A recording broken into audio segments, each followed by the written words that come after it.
Ladies and gentlemen, dear guests, I hope you had a nice lunch and that you are well rested and eager to turn to our second topic of the day, democracy.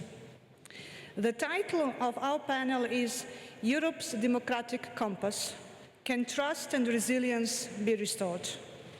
Right now, Europe is under pressure from several directions at once. A war has been raging on its borders.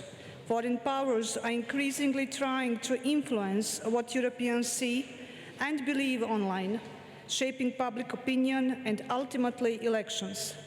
Transatlantic relations feel ever more transactional. Instead of weakening Europe, could all this actually bring Europeans closer together and convince them that the European democratic model, while not perfect, still delivers? What can help? How do we best explain the benefits of EU integration? Are tools like the EU Democracy Shield, designed to fight disinformation and foreign influence and to empower independent media and civil society, enough to push back against fake news? Are strong media regulations and fact-checking sufficient to counter conspiracy theories and AI-generated disinformation flooding the information space? Or does the EU need to rethink its social contract so citizens are reminded that democracy does not fall from the sky, but must be actively defended? Yet, despite the impression one often gets from online debates, where the EU is frequently criticized, and despite the growing support for far-right parties in many countries, the latest Eurobarometer paints a rather different picture. A majority of Europeans still say they trust the European Union and are satisfied with how democracy works at EU level. So here are three figures worth keeping in mind as you listen to today's discussion. More than half of Europeans trust the EU as an institution. 57% are satisfied with how democracy works in the European Union. 73% see the EU as a place of stability in a troubled world. So it is now my pleasure to hand over this panel's moderator, Mr. Andrzej Bobiński, Managing Director of Politica Insight, one of Poland's leading political and economic analysis centers. He's also the host of Nasluch and several other Politica Insight podcasts. Mr. Bobiński, we are delighted to have you here at the Connecting EU seminar here in Sofia. The floor is yours. Hello. I don't know if this works. It does. Thank you. Thank you very much for the introduction. Thank you for the invitation. Okay, we're going to be looking for Europe's democratic compass during this session. We're going to be asking ourselves, can trust and resilience be restored? And looking for inspirations and answers, I'd like to introduce to the stage Ms. Antoinette Nikolova, Director of the Balkan Free Media Initiative, who will present the report, Tackling TikTocracy in the Balkans, a blueprint for fighting algorithmic manipulation in Europe. Ms. Nikolova will hopefully tell us about the recent elections in Bulgaria and also of future elections to come and what to do in order to combat misinformation. The floor is yours. Thank you. Thank you very much. Thank you for your attention.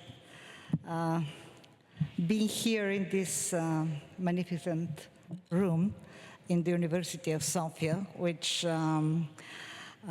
is been named of Saint Clement of Ohrid, which is one of the biggest architects of Slavic Bulgarian culture. It feels only natural to speak of the language of the house, which is, by the way, also my mother tongue. So, Balkan Free Media Initiative е базирана в Брюксел между.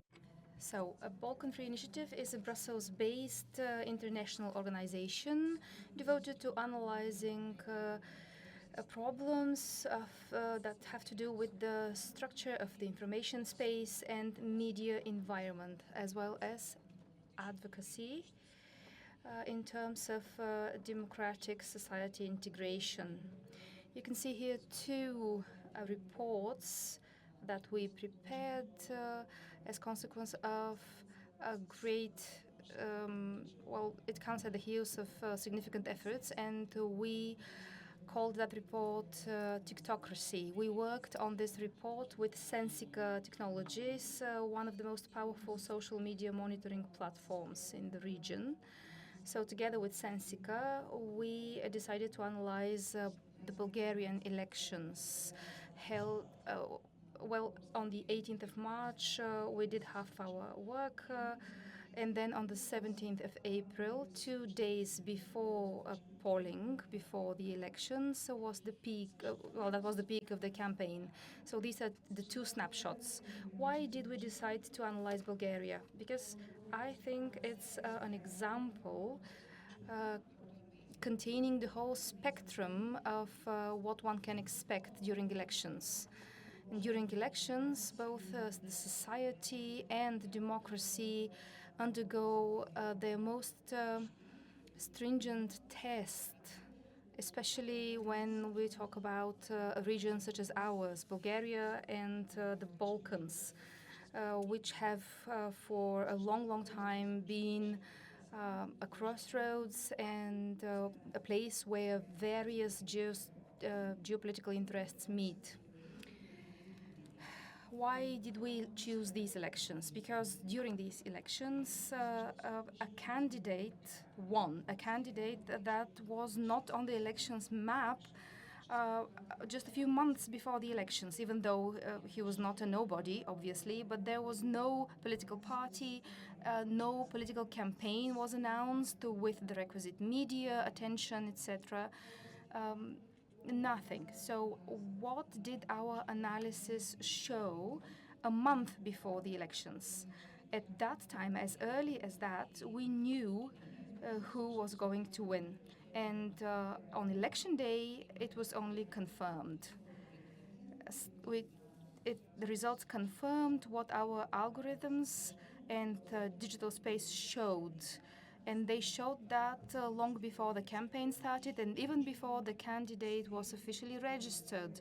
Our study is not aimed at analyzing a specific political movement. It's more of an analysis of a phenomenon that we may well see again before the year is out in Serbia. What we found was that there was a lot of algorithmic manipulation and quite a lot of anomalies. But I would like to stress that many expected to see the Romanian model in Bulgaria, but that did not transpire. In Bulgaria,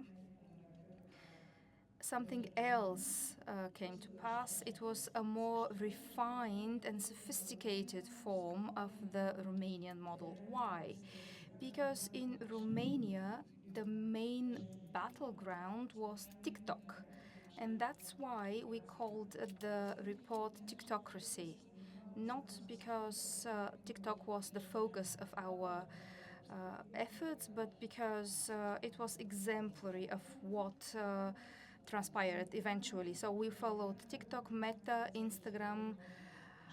Telegram was another space where a lot of this political theater took place, but Telegram is a very opaque space because it managed to escape the very large platform definition introduced by the European Union. What we found in Bulgaria? Well, we found three tactics that allowed a completely unannounced candidate to win. He was unannounced as late as just weeks before election. So these three tactics are as follows: activating dormant accounts. This is something we also saw in Romania. Then creating a lot of fake accounts, but these were not the most important factors. One of the most telling phenomena in Bulgaria was the renaming of existing social media groups. So you take a group with its followers who until yesterday followed something completely different, and you have a ready-made electoral body, electoral people who want to cast their votes. And the other tactic was consistent hashtag hijacking. And I'd like to go a little bit more into detail concerning these three tactics because figures speak louder than words. Before that, I'd like to say that we're talking about Bulgaria, a country with a little over 6 million people. Population is a bit over 6 million, and between 2 and 3 million have voted in the last several elections. So when we started our first tracker a month before the election, well, figures show that that hashtag Rumen Radev accumulated more than 90 million views across only 2,700 videos. This is a growth rate that's 6 times as high as the hashtag Gerb, and 20 times as high as hashtag Возрожденные, which is a hashtag by a party that had organic presence and content in social media. That means content that was not due to algorithmic manipulation. In the six groups that were pro-Radev, well, between themselves, they had 1.3 million followers. And these are only the biggest social media groups. As I said, well, in Bulgaria, a little over 3 million people voted on in these elections. And some of these groups added 4,000 to 6,000 new followers a week. And each of these these new groups had up to 130 posts per day. So you can do the math of the scale of the whole operation. The candidate personally maintained only one official page. The official page was opened as late as the 4th of March, and the official TikTok account was opened only 6 days before our first report was out. So, what that means is that a political party with only a 4-week political footprint came up top and managed to surpass everyone who had been campaigning for years and had been established as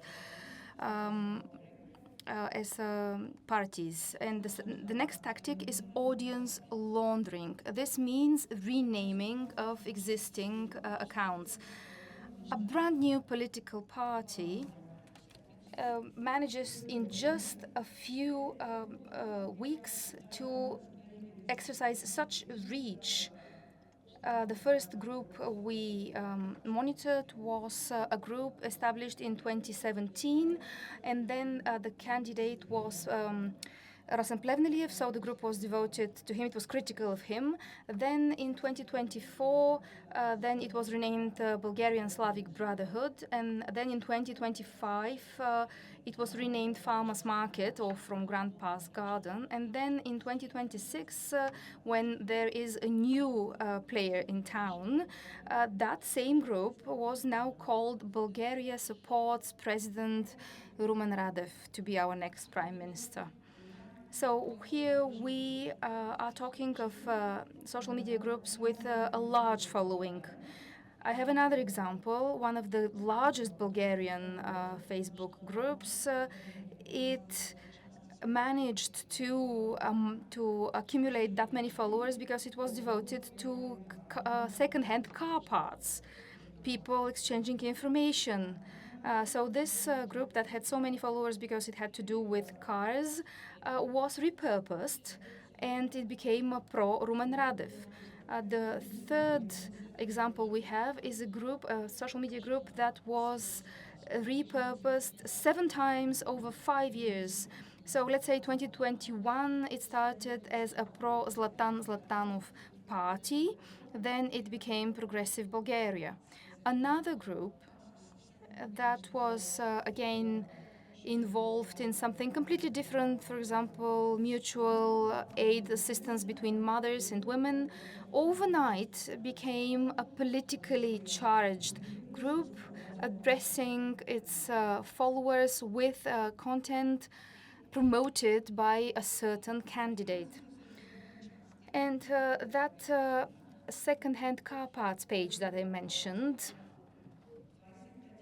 it had 25,000 followers at first, and after it was repurposed and renamed, it grew significantly, especially in the Bulgarian context. Imagine that each and every one of those followers, well, they have families. And they post all the time, and they have also the aid of avatars and bots that continue to pump out posts. All of that happens in the context of a political campaign. It's unclear who pays for that. Obviously, someone somewhere pays. Some more serious forensic investigation groups found out that many of the payments were via crypto payments, crypto money. And it's very important to highlight that here because it bears repeating and thinking about what that means when we talk about democracy and elections, to use this kind of clandestine payment. As we know, usually you have to follow the money to see where interests lie. What's troubling is that the election system is part of electoral code, and this goes for other countries too. And under this code, each candidate should be able to report where every cent of their money came from. Transparency is mandatory. And then the other tactic we looked at was the hashtag hijacking. That means they work with a hashtag that's already out there in the information and digital space, and there are people following that hashtag. We followed two models. You can open the trackers for yourselves. You can find them in our reports. These trackers are very short and easy to find. So one of those activities is using Russian words under the hashtag used by Progressive Bulgaria. As you probably know, that the word recommendations was replaced by rekomendacji, which is the Russian word, and it was used in 99% of the posts. This is a Russian word, not the Bulgarian word. We have a different word in Bulgarian.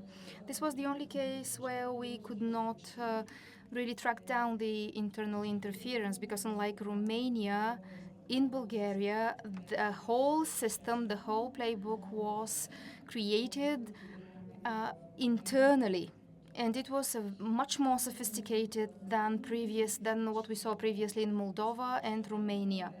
The choice of this Russian word, rekomendacji, is not a stylistic choice.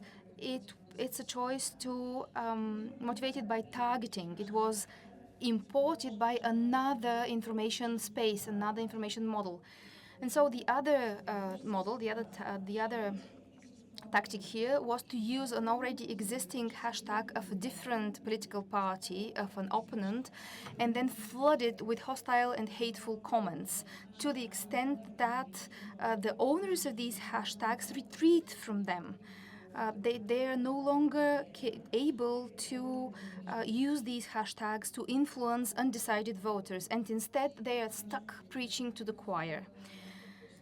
This is what we saw with all major political parties in Bulgaria. We saw it with our We Continue the Change Democratic Bulgaria party, with our biggest party, GERB, as well. You can see specific examples in the report if you're curious. What happened when we moved on to the next tracker, which was deployed at the peak of the campaigning? Meanwhile, we managed to monitor, to contact Meta and TikTok. And TikTok were much more cooperative. They closed down 34 networks. And we were able to see that in after those 34 networks were shut down, the participants and the actors were very quick to retreat and then reform and continue doing their thing. When with other Bulgarian parties, we noticed very significant anomalies. There was over 73,000 increase in engagement rate with very few followers. This is something you do not see organically in an environment of the scale of Bulgaria. Implementation was very symmetrical too. Meta informally told us that they had shut down a quite big group of accounts and networks, but they declined to tell us which, unlike TikTok, which did share the shutdown accounts with us. I'd like to highlight that for a small country like Bulgaria, a little over 6 million people population, about 2 million Bulgarians were on TikTok last year. And Meta covers 65% of Bulgarian adults. We can say that Meta is a mainstream media, the main media, not just in Bulgaria, but for the European Union too. Over 54% of Europeans get their information from social media, and on the Balkans we are witnessing 70% of people that get their information mainly from social media. So we are talking about very, very significant dissemination channels here. So where does the issue lie? What we believe is one of the most dangerous cases in Bulgaria, account repurposing, is not banned under Meta rules. Both platforms believe that this constitutes belief that algorithmic manipulation should be banned, and it is banned on these platforms. But when we went into it, we saw that there are a few loopholes. And this is where the Digital Service Act weaknesses lie. We made some recommendations when we worked with the special European Parliament Committee on the Democracy Shield. And we recommended the same thing that most civil society organizations recommend, namely that there should be harmonization of these rules across all platforms, because otherwise it's very hard to detect these groups, these tactics. Another element, which is probably this is a very good place to say this, the European Union does have an early rapid response system, and that mechanism was in fact triggered. However, in Bulgaria, the capacity was inadequate. There is a coordinator in Bulgaria. He was appointed last year. At least on paper, we do have that coordinator, but they have no experience. There is no system in place to follow, so it's just on paper. In the end, the people who actually did the work were the civil society organizations and citizens who took it upon themselves to reach out to platforms and get results. The authorities tried to do something about it, but the results weren't great because they were more, in the media also were looking abroad, what was happening there. And I think it's a good idea to see how well this actually functions. And I'd like to also mention that this is not a censorship system. This is a system that can allow civil society, NGOs, and technological partners to be able to have privileged access to these platforms for fast, rapid response, something that we were able to do. And this is all from me. You can see the elements we collected in Bulgaria. You could also see QR codes at the bottom of my presentation where you can see how we went about monitoring. Thank you. Thank you. Please stay with us. Thank you. That was extremely interesting. Please, please, please, please stay with us. Please stay with us. We're going to take a couple of questions. We have time for, I'd say, probably 2-3 questions. Do you have any questions to the report or maybe to the recommendations? I can kick you off, and I have to say that what I'm wondering about, what I find extremely interesting is, has this not gone too far? We're not in a situation where everybody will start doing this, and trying to stop these practices will always make it more difficult for the people who will not be willing to play by the rules. I mean, even in Poland during the election, there were certain Facebook pages run by people who were working for Rafał Trzaskowski, the liberal, the progressive candidate, and this was exactly what was done. So don't you think that we're moving into a situation where everybody will be doing this, and this will just be part of the game? So, I mean, it's apparently a half topic. We are talking about algorithm, about system that for normal people probably it sounds too complicated. But each of us is pretty much witnessing what is going on and how nothing makes sense anymore because everything could be true. I know, but I'm still looking for questions, but I have this feeling that if we don't start playing the game, we're always going to lose. Don't you? I mean, I understand how this is difficult, but don't you think that this is the direction in which we're heading? Do you think this can be stopped? I'm not sure we are going to lose.